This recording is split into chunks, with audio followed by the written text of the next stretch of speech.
I was called in recently to perform some repairs on some granite countertops in a restaurant.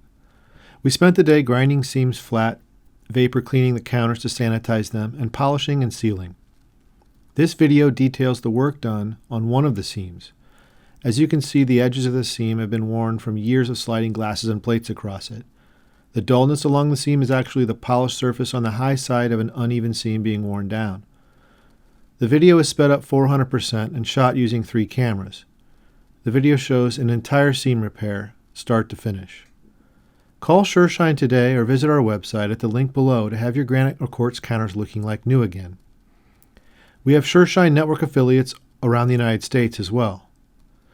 Special thank you to Robbie Morris at RK Morris & Company in San Juan Capistrano for referring this client to Sureshine. RK Morris has been a fixture in South Orange County for longer than I have been in business.